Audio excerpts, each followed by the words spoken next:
Hey guys, Eric here. Just wanted to give you guys an update on what's been going on with the China Cabinet Vivarium build. Today I'm going to be installing these bulkheads. Ultimately, what these are going to be used for is they're going to go into the ceiling of our China cabinet, and I will be attaching some PVC and kind of building like a fog machine to pump up to the bulkheads that will then dump down into our enclosure. I'm also going to be adding these 3-inch vents onto the top side of the enclosure.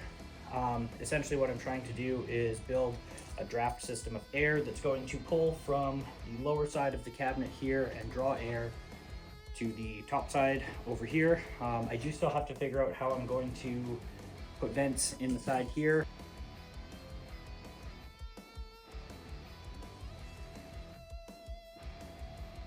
What we're doing here is applying painter's tape to the exact spots we will be drilling. This isn't just for show. That painter's tape is a smart little trick that helps prevent the wood from chipping as we work, ensuring a cleaner finish.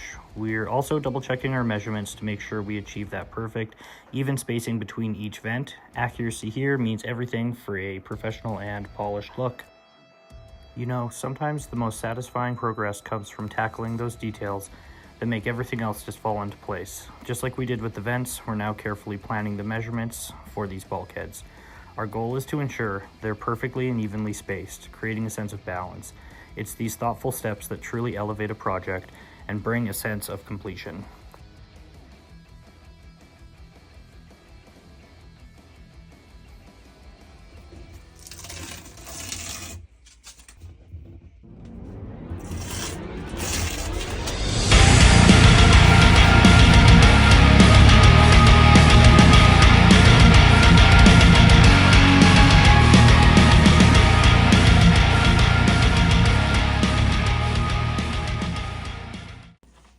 All right, so we have got all of our holes drilled for our ventilation system. I'm just gonna put in this last 3-inch vent over here so you guys can see where it went.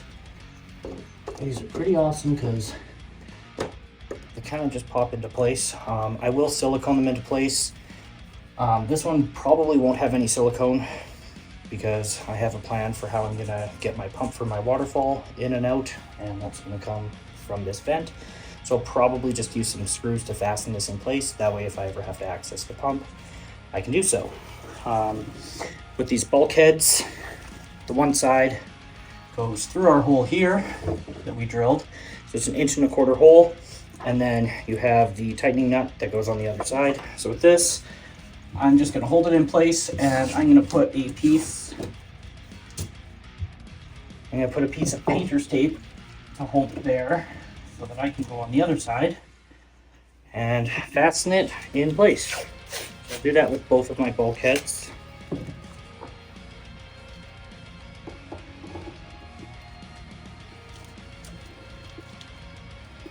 So as you can see, those are now taped up there. I can take these to the back side and get them all secure.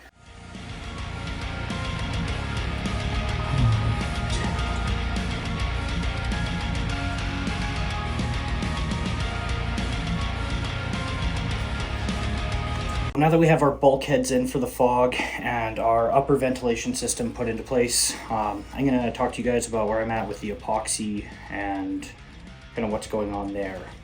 So as you can see here, I have this pane of glass.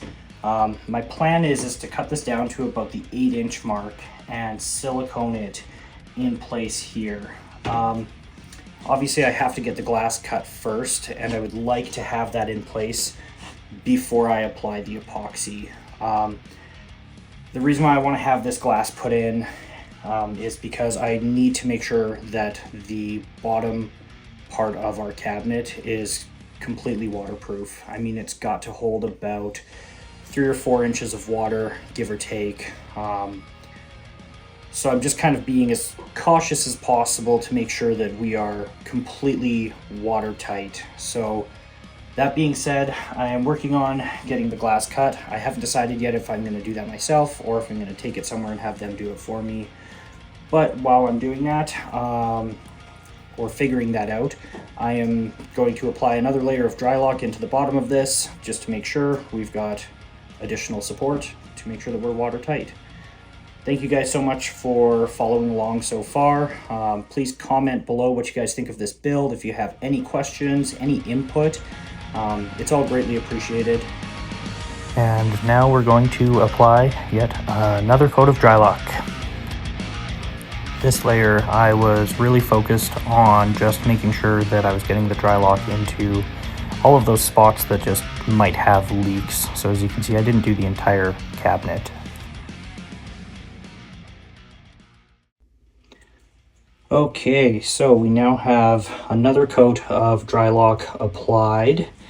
Figure we may as well get a few layers put down before we install our glass. The glass that comes across the front here is probably going to come to about here. Sorry for the bad filming there.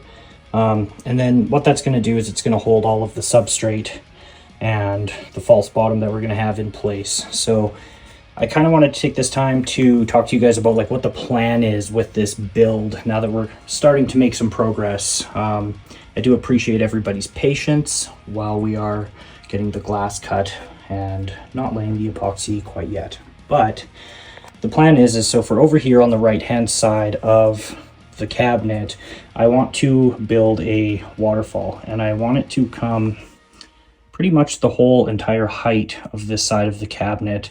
And then down over here, we will have kind of like a shallow pond area. It's not going to be too deep because I know dart frogs do not do well with a lot of deep water.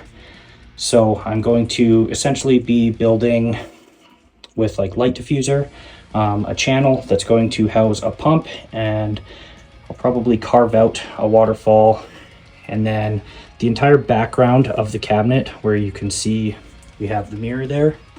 I'm going to hardscape, so we're going to use expanding foam, cork bark, and yeah, we're gonna make it look really cool. What I do want to get is a massive piece of driftwood to come from this corner and kind of come all the way down across the front of the tank. I'm obviously going to be putting live plants in this enclosure as well, so let me know what kind of plants you guys would like to see put into this build. If you have any recommendations that dart frogs love, I would love to hear that. Up top, as you can see, we have the holes for the bulkheads. That's going to be for our fog, which I was talking about earlier. And we have our upper ventilation there. My plan is in between our two lights that we have there is I would like to put my LED light for growing in there. Again, like if you have recommendations for what I should use for that, I am definitely open to hearing your suggestions. So I do also plan on installing a Mist King system. So I'll probably have a nozzle in this corner, and then over here I'll have a nozzle in this corner, and they'll both spray inward into the cabinet as well.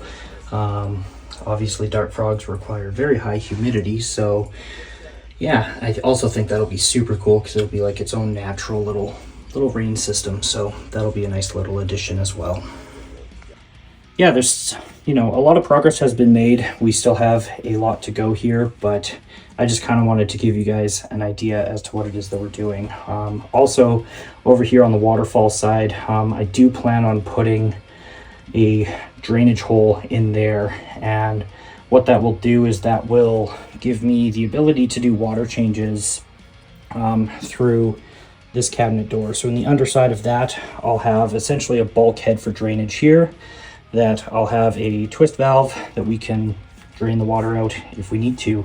So things are coming along. We are starting to get a plan as to how things are going to look, and yeah, I'm getting excited, guys.